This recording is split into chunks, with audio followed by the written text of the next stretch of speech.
একটু উপকার করলে দিদি। যাই আলু ভর্তা করে চাল দিয়ে ভাত রান্না করি। টোনা আর টুকি জমিতে কাজ করতে গিয়েছে, ওরা এসে খাবে।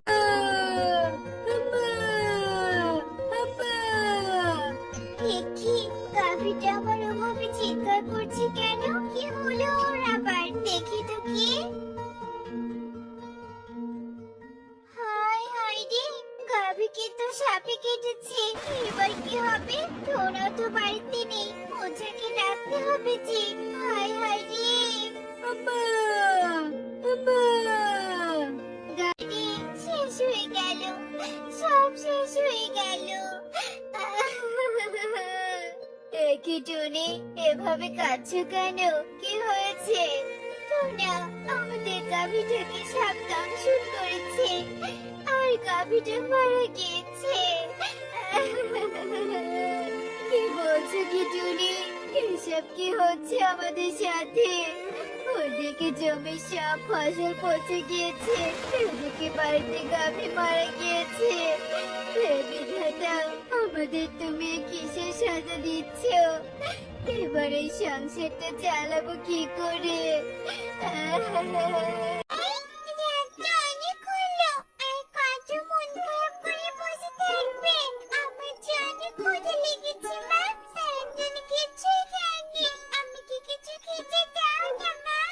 আচ্ছা ঠিক আছে, তুই একটু অপেক্ষা কর, আমি খাবার রান্না করে নিয়ে আসছি।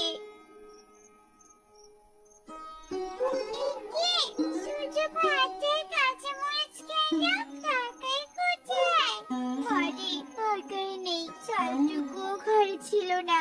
সকালে বিউটি দিদির কাছ থেকে চালটুকু ধার করে নিয়ে এসেছিলাম, আর সেই চালেই ভাত রান্না করলাম। এবার খেয়ে নে রে মা।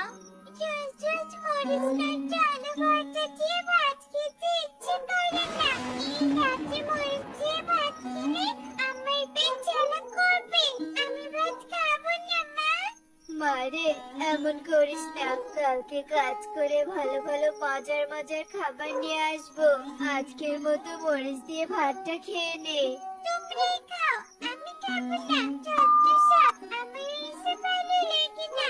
আমি চললাম ঘুমাতে। টনি, আমি কাজ খুঁজতে যাচ্ছি, তুমি হাঁস আর মুরগিগুলোকে দেখে রেখো। বর্তমানে হাঁস মুরগি কটাই আমাদের সম্বল।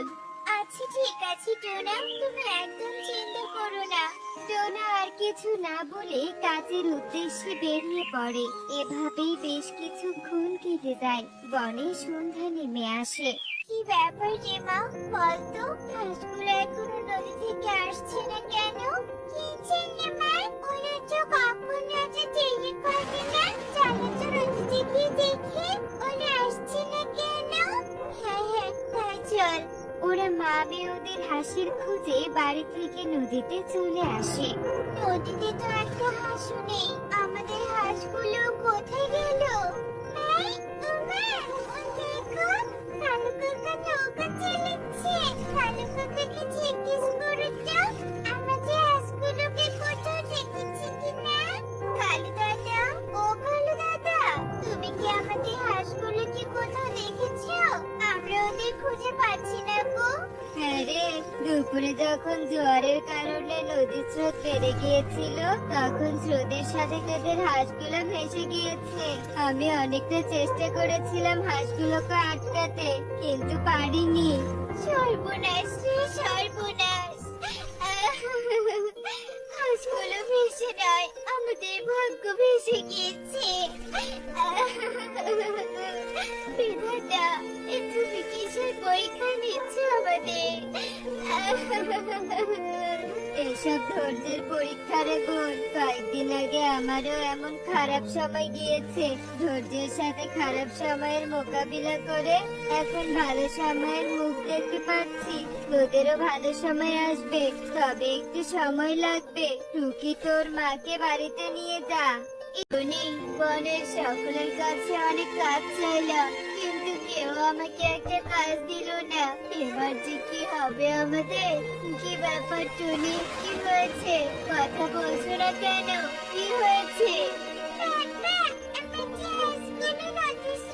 ভেসে গিয়েছে, এজন্য ভাই অনেকক্ষণ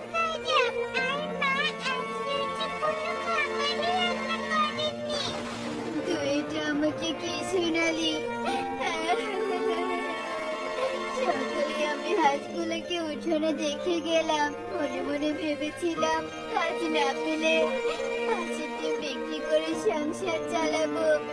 আমার যে সে ভাবনা জলে ভেসে গেল। হে বিধাতা, তুমি আর আমার কত পরীক্ষা নেবে। আমি যে সব আর সহ্য করতে পারছি না।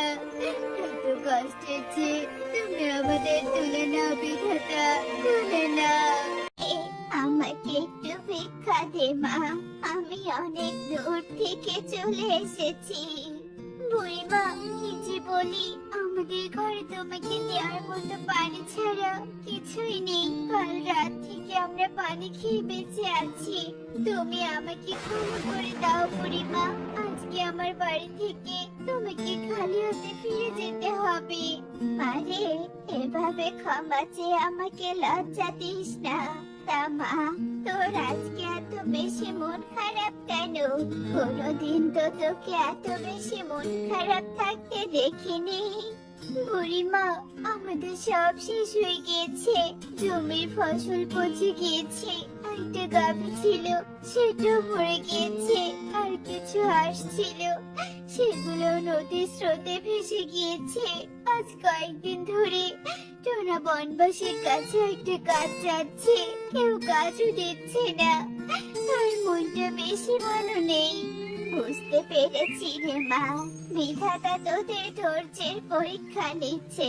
তোরা কিন্তু ভেঙে পড়িস না, মনে রাখিস ধৈর্যের ফল সুমিষ্ট হয়। পেলাম না, আজকে বাড়িতে খাবারও নিয়ে যেতে হবে। এক কাজ করি, তোদের দাদার দোকান থেকে কিছু চাল ডাল বাকিতে নিয়ে আসি। তোতো দাদা, অনেক বিপদে পড়ে এসেছি গো, আমাকে একটু সাহায্য করবে? কি সাহায্য চাই তোর শুনি? দাদা, আমার বাড়িতে কোনো খাবার নেই, আমাকে কিছু চাল ডাল বাকিতে দিবে? না না, তোকে কোনো কিছু বাকিতে দিব না। তোর কাছে এমনিতে আগের অনেক টাকা পাই, আগে ওই টাকাগুলো পরিশোধ করবি, তারপর অন্য জিনিস নিতে পারবি। দাদা, একটু দয়া করো, অনেক আশা নিয়ে তোমার কাছে এসেছি, তুমি আমাকে ফিরিয়ে দিও না দাদা, ফিরিয়ে দিও না। রাখ তোর আশা, যাতে এখান থেকে, আমার অন্য কাস্টমারদের আসার সময় হয়েছে। তোরা বলছি জীবন আর ভালো লাগছে না। হে বিধাতা, আমি তোমায় কি এমন ক্ষতি করেছিলাম যে তুমি আমার এত ধৈর্যের পরীক্ষা নিচ্ছ? আমি এক ব্যর্থ স্বামী, ব্যর্থ বাবা। আমি আমার স্ত্রী সন্তানদের মুখে ঠিক মতো খাবার তুলে দিতে পারি না। আমি এ মুখ নিয়ে ওদের সামনে যাব না। আমার এখানে চলে আসা উচিত হয়নি। তোতা দাদার কাছে আর একটু অনুরোধ করলে তোতা দাদা চাল ডাল দিতে রাজি হতো। কেন যে এখানে চলে এলাম, না জানি বাড়িতে টুনি আর টুকি কি করছে। এখানে দেরি না করে বাড়িতে যাই। টুকি, এটা তো একটা কোড়াল, এক কাজ করি, এই কোড়াটা দিয়ে কিছু কাঠ কাটি, তারপর কাঠগুলো বাজারে বিক্রি করে খাবার কিনবো। কোন গাছটা কাটবো, কোন গাছটা? ওই যে পুকুর পাড়ে একটা মোটা গাছ দেখা যাচ্ছে, যাই ওই গাছটা কাটি। আরে, এটা কি হলো? কুড়ালটা পানিতে পড়ে গেল। বিধাতা, তুমি আর কত ধৈর্যের পরীক্ষা নিবে আমার? আমি আর কত ধৈর্যের পরীক্ষা দিব? এই পাখি, কি হয়েছে? এভাবে কাঁদছো কেন? বলো আমাকে, তোমার কান্নার কারণ বলো আমাকে। শুনতে চাও আমার কান্নার কারণ? শুনো তবে। আর ধৈর্যের পরীক্ষা দিতে হবে না, তুমি তোমার ধৈর্যের পরীক্ষায় জিতে গেছো। এবার আমি তোমাকে সাহায্য করব। এই নাও সোনার মোহর ভর্তি থলে। এই সোনার মোহরের সাহায্যে তুমি তোমার অভাব দূর করো গিয়ে। ডাইনি দিদি, তোমাকে অনেক ধন্যবাদ। আমি তোমার এই উপকারের কথা কোনোদিনও ভুলবো না। ডাইনি সোনার মোহর দিয়েছে, আমি অনেক খুশি হয়েছি টোনা। ডাইনি দিদিকে অনেক অনেক ধন্যবাদ। আমাদের আজ থেকে আর কোনো অভাব থাকবে না। আমরা আমাদের ধৈর্যের সুমিষ্ট ফল পেয়ে গিয়েছি। হ্যাঁ টনি, হ্যাঁ।